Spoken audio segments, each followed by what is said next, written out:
construction du logement et de l'urbanisme a procédé à l'arrêt des travaux de construction de l'immeuble de 10 étages qui troublait le sommeil du voisinage dans la commune de Marcory.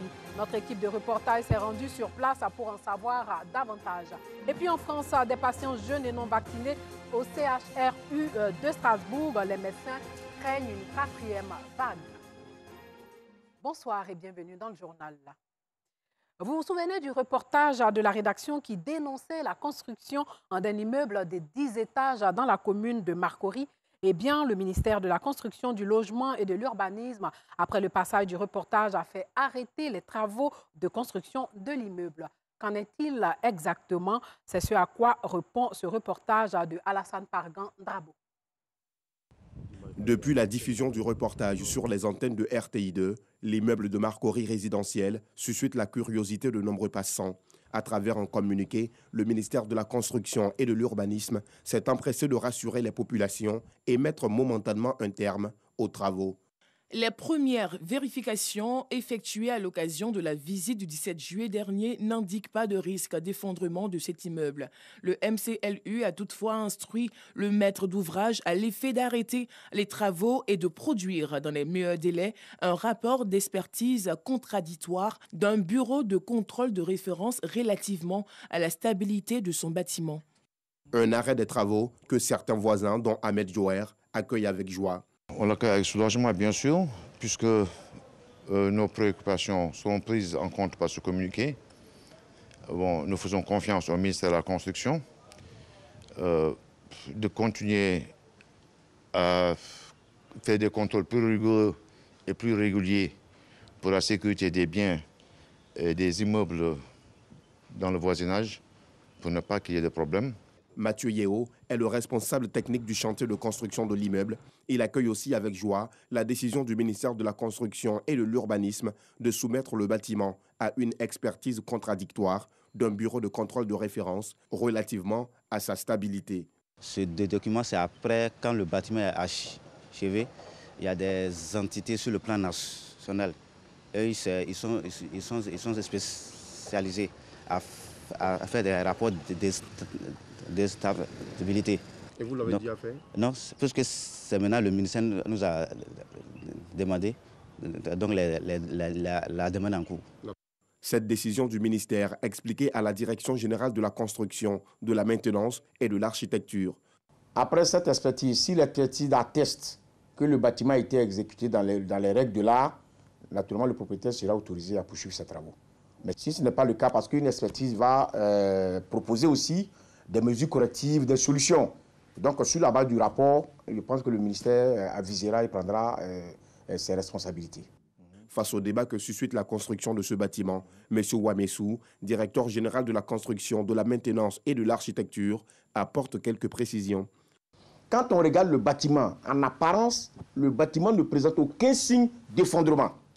Il y a une expertise qui atteste que le bâtiment a été exécuté dans les règles de l'art. Mais sur quoi nous, ministère de la Construction, on va se fonder pour démolir ce bâtiment? Non. Nous attendons les résultats de la deuxième expertise.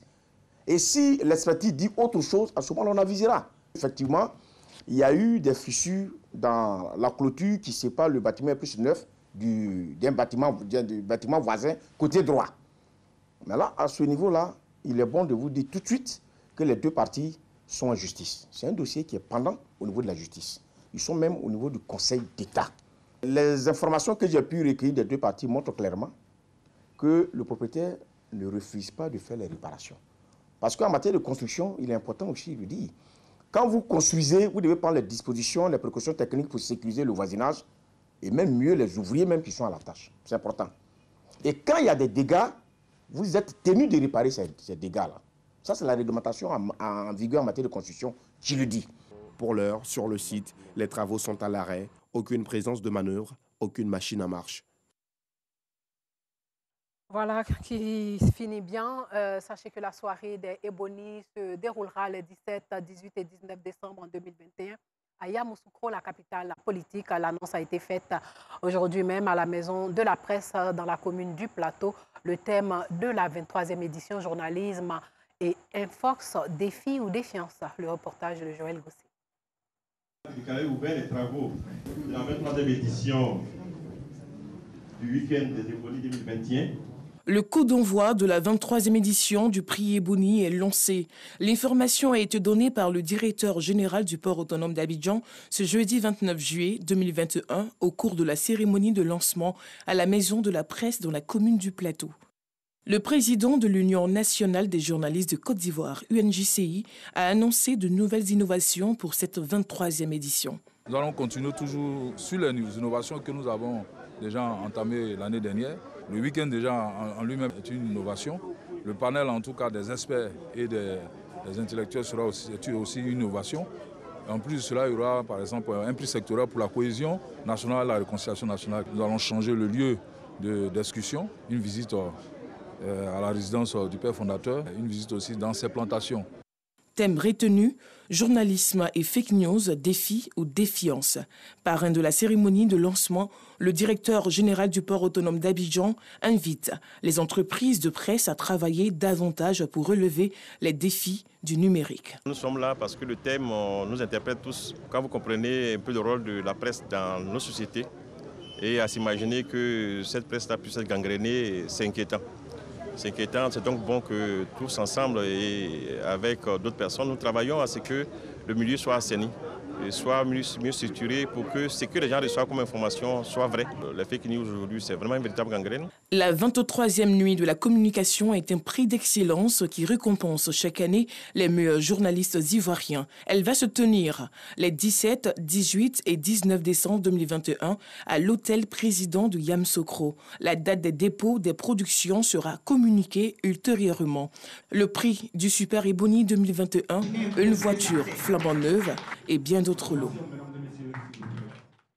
L'art au cœur des travaux des élèves de l'école American Lady Beauty aux Deux Plateaux dans la commune de Cocody.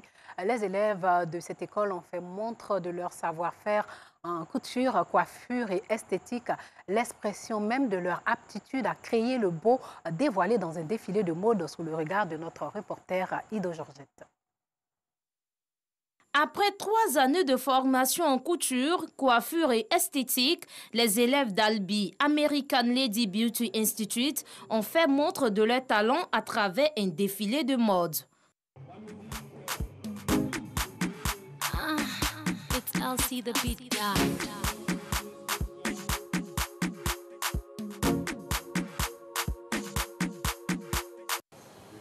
Le cycle normal est de 3 ans. Et il y a le cycle accéléré qui est vraiment intensif, qui est de 1 an, pour montrer aux parents et aux amis, aux différents même instituts sur la place, le travail des esthéticiennes qui a été abattu. L'initiative est de l'AIA, Agence internationale africaine et ses partenaires. Elle vise à inviter les opérateurs économiques et les institutions à investir dans le domaine de la mode. Ce défilé répond aux objectifs des parents, qui est de savoir ce que leurs enfants ont appris pendant leur durée de formation. C'est ici qu'ils montrent véritablement leur savoir-faire, leur créativité, de sorte que les opérateurs qui ne s'intéressent pas au domaine de la mode le fassent. Ce défilé de mode des élèves d'American Lady Beauty Institute est à sa 3e édition.